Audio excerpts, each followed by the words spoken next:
gentlemen, welcome back to the ACS Universe. And before I get started, spoilers. This is a spoiler review for Avengers Infinity War.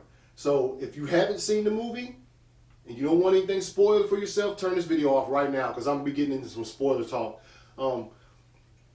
Yeah, and you know what? I wish there was a feature that I can tell if you hadn't seen the movie yet and you're just trying to watch my spoiler review because you just couldn't wait. I featured where I can make it so you can't even see this because I don't even see the movie. Go out there. I mean, they made a lot of money this weekend. I think right now $630 million worldwide in like 3.5 days or something like that. So it's making its money. Probably by next week it's going to be at $1 billion in 2 weeks, which is awesome, and it's great for the genre of comic book / superhero films. But once again, I'm going to warn you one more time. Spoilers. There are spoilers in this review. I'm going to give you 5 seconds to stop this video and save it so you can watch it later after you've seen the movie. 5, 4, 3. Oops, I messed up. 3, 2, 1.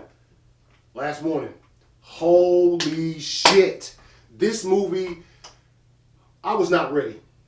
Not ready for this movie at all. I posted on social media like after I saw it Thursday night that if you think you're ready, I don't matter how many discussions you've been having with friends and stuff about what you think is going to happen, who all is going to die, you were not ready for this movie. It's one thing to talk about it and speculate, but when you actually see on screen some of your favorite characters turning into ash and floating away, that shit hits you like that. I mean, oh man, it was. I was not ready. I just wasn't ready. This movie, it's a culmination of 10 years of movies. I remember very specifically watching Iron Man on a bootleg now. Don't get on to me. I was on my first deployment. I was in Iraq, and that's the only way we can watch movies back then. You know, they didn't have theaters in country. But if you were in the service about that time, you know exactly what I'm talking about. I remember watching Iron Man saying, this movie is good, but it was really good. But thinking, you know, you couldn't have told me in my wildest dreams that 10 years later, I'd be watching a movie with Thanos, like, and all of these characters in one movie, balanced as, oh my God, the Russo brothers, kudos. You guys balanced the screen time and these characters so greatly. It could have been cluttered. It could have been a mess with this many characters. But you guys were able to take them, put them here, and did it so exquisitely. Like, oh, that was one of the better parts of the film was the balance in the screen time that all these characters and actors had.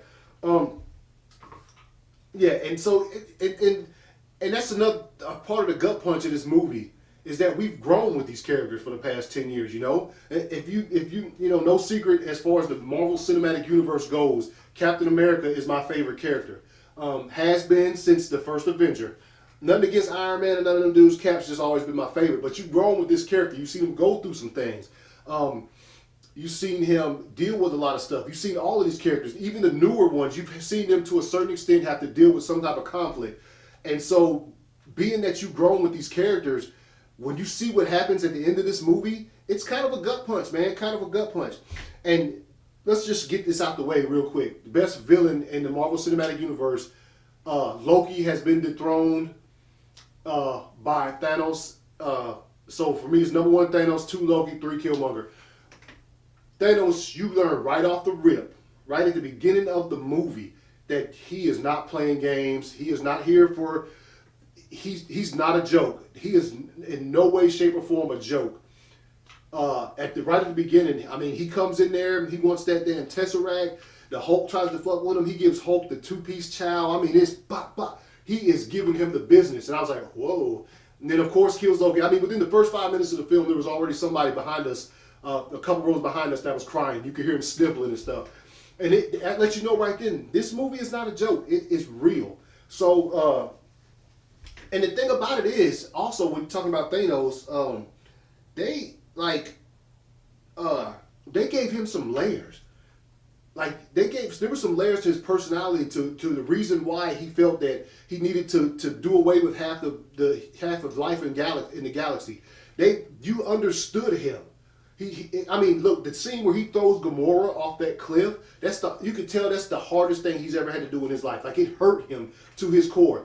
I love that. Josh Brolin did a terrific job. The CG on Thanos was so great, man. I mean, oh man, one of the best villains I've ever seen in a film, period. And that's the thing, man, with me with villains in movies. They have to do. They can't just be there. Like they, to me, like having to kill a character. You know what I mean? Seeing Killmonger throw T'Challa over that cliff, like that. That's what that lets me know. Okay, you real and you are real. You really believe in your cause. Yeah, he was a very, and this is it pretty much a Thanos movie, like most people been saying. So he had layers, man, and I like that. I like that he was a very uh, deep character instead of just like a mindless villain who's just just out here causing destruction, but you really don't know why he's doing it. Um, the great action in this film. Where do I begin? I mean, it starts off on Thor, the Asgardian ship, and then it goes to New York with Tony and Doctor Strange and Wong, and then Bruce is there, and that battle in New York, and then it moves to I can't remember, London or wherever the Vision and Scarlet Witch are, and that's one of my favorite scenes too, right there when Cap shows up, boy oh boy, I mean I'm talking about. Oh man, I was clapping just like that, man. That's my dude. But he shows up, everybody like the Wakanda battle. Oh my goodness, some of the greatest spectacles that I've ever seen on screen. At one time, everything was so well placed. Once again, I love how the characters all had like their screen time. Now, but Drax was funny. His jokes were funny, very funny. But I just felt like that's all he was there for was for a joke, and that kind of turned me off from the character because he's fought Thanos before in the comics, and so I didn't like the way they did him. But yeah, every character gets their due screen time. Every character gets to do something. Even with Groot, he used his arm as a handle for Thor's new hammer, man, new axe, or the humor in this movie now, speaking of Drax, the humor was well placed. I felt there was a couple of jokes that were forced, but for the most part, Thor talking about, I see you copied my beard, or, oh man, I can never remember her name. Denai Guerrero, her character saying, and she's been up there the whole time after Scarlet Witch come down and does some badass stuff. Man, this is, see, I'm looking at my notes, make sure I don't miss anything. So much to take in. And I remember thinking after the end of this movie, like, this is like the most unmarveled Marvel film I've ever seen. They went a little darker with it, which I liked, and they actually sacrificed some people. Now I know that these characters have movies coming out. Some of the characters that turned into ash and disappeared. Some of these characters have movies coming out already scheduled, so you know that they're coming back. But still, just seeing it happen, seeing it on screen, like. And some of the moments in this movie, they were like something would happen and then it would calm down for a second. You're like, okay, good. And next thing you know, God, there you go again. Right when Thor, when he snapped his fingers, Thanos did, talked to Gamora and came back and then jumped back through his portal, and everybody calmed down and kept. Steve's like, where'd he go? And then all of a sudden I'm thinking, okay, good, Lord, that wasn't that bad. And then Bucky walks up, he's Steve, and he fades into ashes, man. And that. Watching Peter Parker fade into ashes, y'all some grimy dudes for that one, because that one really hit it. But I remember not feeling emotion the first time I saw it because I was so shocked by the sheer people just going into ashes. I was like, especially when Black Panther went into ashes, I was like, this dude just made $1 billion.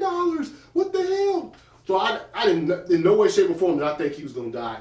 But a lot of death, but I like that they took it that far, man. The end of the movie, the post-credit scenes, Captain Marvel's coming, it's all done so nicely. It was all done so nicely. Standouts for me, of course, my boy Cap. Thor.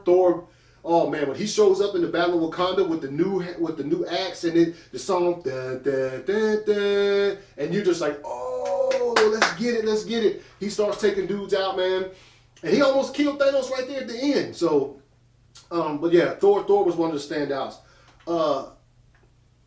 Yeah, this movie. This was a nice step. This was a thank you, a gift from Marvel Studios, the Russo brothers, and all the rest of the directors throughout the entire Marvel Cinematic Universe. This was a gift from the actors. Robert Downey Jr., Chris Evans, all of those guys, Chris Hemsworth. This was a gift from all of them to us for going to see their movies for the past 10 years. Because without us, these movies don't make money. They stop making them. So you know, this thing's about to break box office records globally and stateside, and rightfully so. It is well made. I can't wait for the fourth one to come out next year. I don't know what's going to happen, and that's one of the things that you love about it, because you don't know what's going to happen. You'd like to know, but you really don't want to know, you know, so, yeah. And with that being said, I know what y'all think. I give a lot of movies 5 out of 5. It's just the way that movies impact me and how I feel as I'm watching them and after I watch them that gets on my score. And I will be doing some retro reviews of some movies soon. So, because scores change over time, it just matters, you know, how you feel when you see it. If it still hits you that same way, you're still gonna give that. But with that being said, Avengers: Infinity War gets 5 out of 5 comic book covers for me. Awesome movie, awesome movie. It might change later on down the line as I get to watch it more and more. Supposed to be going to see it again in theaters sometime this week. But yeah, I love this movie. That ending though, I was not ready, and I'm sure a lot of y'all feel the same way when you saw some of your favorite characters fading away into ash. Man, it's crazy. It's crazy, crazy movie. If you like my review, like it. Subscribe to my YouTube channel, post in the comments, share it, man. Share it to people. You can find me on Instagram and Twitter at 2279ACS. Until next time, ACS Universe, out. Run, run, run, run.